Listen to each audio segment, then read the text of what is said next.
আমি ওই দিন থেকে যে প্রতিযোগিতা আরম্ভ করেছি, আমাকে কেউ হারাতে পারে নাই। আমার নিজেরই ভাই বোন কিন্তু 40,000-এর ভেতরে মাত্র আমি হামজা একা বেঁচেছিলাম। বাকি 39,999 জন সব ওই দেওয়ালের সাথে ধাক্কা লেগে মরে গেছে। আল্লাহ পাক ওখানে আমাকে নিয়ে প্রথম 40 দিনে সুম্মা খালাকনান নুতফাতান আলাকাতান ফাখালাকনাল আলাকাতা মুদগাতান ফাখালাকনাল মুদগাতা ইযামা ইলা আখিরি আয়াত। সূরা মুমিনুনের ভেতরে আছে। আল্লাহ পাক বলেন আমি নিজে ওইটা দিয়ে 4টা জিনিস বানাই: চুল, রগ, হাড় আর পর্দা। আর মায়ের রেহেমের যে কারার মাকিন বলা হয়, যেখানে হাতের স্পর্শ লাগে না, এই জায়গায় একটা থলি আছে, নাপাক পানির থলি। এইটা দিয়ে আমি আল্লাহ 4টা জিনিস বানাই: রক্ত, গোশত, চর্বি আর চামড়া। 4 4 8টা জিনিস এক হয় 120 দিনের ভেতরে। তখন আমি আল্লাহ নিজের পক্ষ থেকে কমপক্ষে 5টা জিনিস আমার বান্দার জন্য দান করি। وَجَعَلَ لَكُمُ السَّمْعَ وَالْأَبْصَارَ وَالْأَفْئِدَةَ ইলা আখিরি আয়াত। এই তথ্যটা আছে সূরা নাহালের ভেতরে 14 নম্বর পারা, 14 নম্বর পৃষ্ঠা, 13 নম্বর লাইনের 78 নম্বর আয়াতের মাঝের অংশে আছে। আল্লাহ বলেন শ্রবণ শক্তি, দর্শন শক্তি, বাক শক্তি, আকেল শক্তি আর ঘ্রাণ শক্তি, এই 5টা আমি আল্লাহ আমার রব নামের কারণে তোরে ভিক্ষা দিয়েছি। যদি একটা কম দিতাম, দুনিয়ায় তুই আসতিস, কিন্তু পূর্ণাঙ্গ হয়ে না, অপূর্ণাঙ্গ হয়ে। বলেন তো, রব নামের কারণে যে 5টা জিনিস আল্লাহ দয়া করে আমারে দিলেন, যদি দর্শন শক্তি না দিত তাহলে আমি আসতাম কিন্তু কানা হয়ে। অনেক কানা মানুষ আসে না? বলেন বলেন। আল্লাহ পাক যদি বাক শক্তি না দিত, কথা বলা, তাহলে আমি আসতাম কিন্তু বোবা হয়ে। আমাকে যদি আল্লাহ শ্রবণ শক্তি না দিত, আমি আসতাম কিন্তু কালা হয়ে। সূরা বাকারার 27 নম্বর আয়াতে দেখবেন, 28 নম্বর আয়াত, আল্লাহ রাব্বুল আলামিন বলেন কাইফা তাকফুরুনা বিল্লাহি ওয়া কুনতুম আমওয়াতান ফাআহইয়াকুম সুম্মা ইউমীতুকুম সুম্মা ইউহয়ীকুম সুম্মা ইলাইহি তুরজাউন। মানুষ আমার সাথে নাফরমানি করে কি করে? আমার বিধান মানতে চায় না, ও এত সাহস পায় কি করে? এই জন্য আল্লাহ শব্দ শুরু করার আগে কাইফা দিয়েছেন। এখানে যারা আরবি গ্রামার বোঝে, যারা বালাগাত মানতে পড়ায়, ওদের জিজ্ঞাসা করেন কাইফা শব্দটা কমপক্ষে 29টা অর্থে ব্যবহার হয়। আমি সামারাইজ করে 19টা অর্থে পেয়েছি।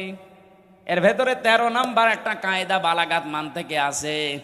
কাইফা শব্দ সেন্টেন্সের আগে ব্যবহার করা হয় এই জন্যে যেটা আল্লাহরও বিশ্বাস হতে চায় না। আল্লাহ বলেন কাইফা তাকফুরুনা বিল্লাহ, মানুষ আমার সাথে নাফরমানি করে, কুফরি করে, আমার বিধান মানতে চায় না। কেমন করে? অথচ মৃত ছিল, ওকে আমি জীবন দিয়েছি। আল্লাহরও বিশ্বাস হচ্ছে না যে লোকটা আমার সাথে কুফরি করতে পারে। এখানে শব্দ দিয়েছেন কাইফা। এজন্য মানুষ আমরা যখন কুফরি করি, আল্লাহর নিয়ামতের শুকরিয়া আদায় না করে নাফরমানি করি, তখন আল্লাহ আশ্চর্য হয়ে থাকে যে কি এও আমার সাথে নাফরমানি করতে পারে, অথচ কি ছিল? মৃত ছিল। বলেন বলেন। ওখান থেকে আমি আল্লাহ 6 মাসের পরে ওরে জীবন দিলাম। বিজ্ঞান এখন দেখাচ্ছে মানুষের মায়ের পেটে 6 মাসের আগে পর্যন্ত কিন্তু জীবন দেওয়া হয় না। এর আগে বিভিন্ন স্ট্রাকচার তৈরি করা হয়। 360টা হাড় দিয়েছেন আল্লাহ, জোড়া দিয়েছেন, ৯,৭৬৮ প্রকার চামড়া দিয়েছেন শরীরে। এক এক জায়গার চামড়ার গুণাগুণ এক এক রকম। কমপক্ষে আপনার বিভিন্ন জায়গায় যে চামড়াগুলো আছে, চামড়ার সাথে এমন কিছু সেট করা আছে, এই যে শুধু এই চামড়া টুকুতে 153টা রগ দেওয়া আছে, রেখা। পৃথিবীর আজ পর্যন্ত কোন মানুষের এই জায়গাটা একজন আর একজনের সাথে মেলে নাই, কিয়ামতের আগে মিলবেও না। 153টা রেখা যদি কেটেও যায়, আপনার দেখবেন ঠিক হয়ে যাবে। আমার এই জায়গাটাই ছোটবেলায় একবার কাঁচ ঢুকে নষ্ট হয়ে গিয়েছিল। আমি পরে সাপ নিয়ে দেখেছিলাম যে না ঠিক হচ্ছে না, কিছুদিন পরে দেখি আগেরটায় আবার ফিরে গেছে। তাহলে এইটা কিয়ামতের আগ পর্যন্ত আমার সাথে 153টা রেখার কারো মিলছে না, মিলবেও না। এর পেছনে একটা শক্তি কাজ করছে, তিনি কে?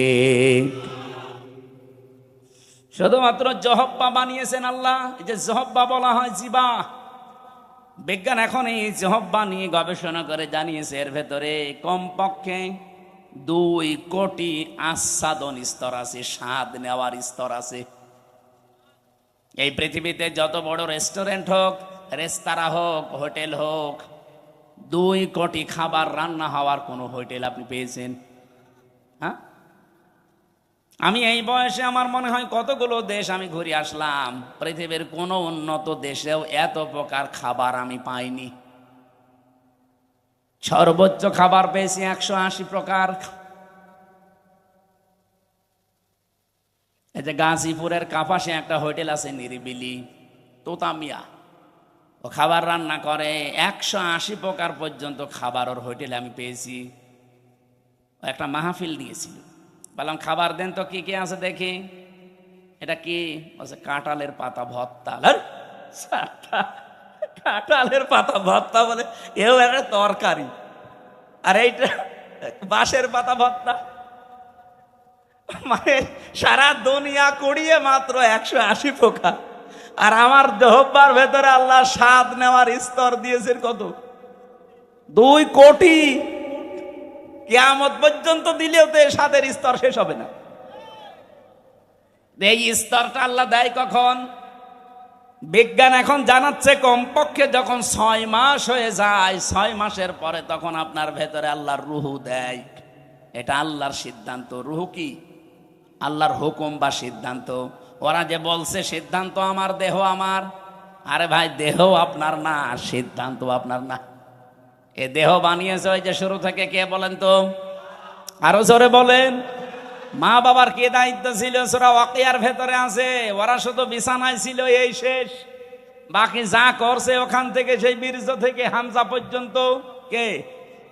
6 মাস পরে যখন ক্ষুধার উদ্রেক দেখা দেয়, আল্লাহ পাক তখন নিজে খাবার সরবরাহ করার জন্য, তার যে রাজ্জাক নামটা আছে, ওই রাজ্জাক নামের কারণে দুনিয়ার কোনো খাবার দিলে তো আপনি হজম করতে পারবেন না, কারণ আপনার দাঁত নেই। আছে? এই জন্য মায়ের মাসিক অসুখ বন্ধ করে দিয়ে ওই নাপাক রক্তটা আল্লাহ মুখ দিয়ে দেয় না, নাভির ভেতর দিয়ে পাস করে আমাকে বাঁচিয়ে রাখে। নবীজি বলেন আল্লাহ মুখ দিয়ে না দিয়ে নাভি দিয়ে দিয়েছে কেন জানো? পৃথিবীতে আল্লাহর বান্দারা এসে যেন এই মুখ দিয়ে কোনো নাপাক জিনিস ভেতরে না দেয়। অথচ আমরা আল্লাহর এমন বান্দা যে আল্লাহ মায়ের পেটের ভেতরে মুখটা পবিত্র রেখে দিয়েছে, নাপাক রক্ত মুখ দিয়ে দেয়নি, নাভি দিয়ে দিয়েছে। অথচ এসে এখানে কত মানুষ এই মুখে নাপাক জিনিস দেয়। বলেন তো, সুদের টাকা আর ঘোষের টাকা এটা পাক না নাপাক? এখানে কত মানুষ বসে আছে, টাকা ছেড়ে রাখে আর টাকা আসে। এটা কি বলে না? এটার আর একটা নাম আছে। বলেন তো, যে 1000 টাকা যারা ছেড়ে দিয়েছেন, মাসে মাসে 100 টাকা 200 টাকা করে বেশি দেয়, এই কাজে যারা আছেন এই টাকাটা পান, এটা কি নাপাক? নাপাক। যারা এগুলো করছেন তাদের ছেড়ে দেওয়া লাগবে, নয়তো আপনি নবীর হাদিস অনুযায়ী মায়ের সাথে জিনা করছেন। কারা কারা এই কাজে আছেন হাত তোলেন তো। এই এলাকা তো ভালো মনে হচ্ছে, আলহামদুলিল্লাহ। তাহলে তো ওসি সাহেবের কাছে অনেক নালিশ যায় না মনে হয়, এলাকা অনেক ভালো, একটা লোকও নেই। যারা এই যে নাপাক জিনিসগুলোর ভেতরে অন্যতম আর একটা এলাকায় চলে কিনা আমি জানি না, বিড়ি আছে, এটা ছেড়ে দেবে, এটা বদ অভ্যাস। ওটা খেলে মুখ পর্যন্ত আমার মনে হয় গন্ধ হয়ে যায়। যারা খায় তারা তো টের পায় না, যারা পাশে দাঁড়ায় তারা টের পায়। আপনি একটু চিন্তা করেন না, আপনার এই নাভির ভেতর দিয়ে আল্লাহ পাস করে আপনাকে বাঁচিয়েছে, কেন মুখ দিয়ে ওটা দিতে পারতো না? আল্লাহ জানে যে আমার বান্দা এই নাপাক জিনিস আমি মুখ দিয়ে দিলে এ মুখটা নাপাক করে ফেলবে। আমি চাই এটা পবিত্র থাক দুনিয়ায়, যে আমি আল্লাহর পবিত্র নাম যেন উচ্চারণ করে। সুবহানাল্লাহ বলতে পারেন নাই?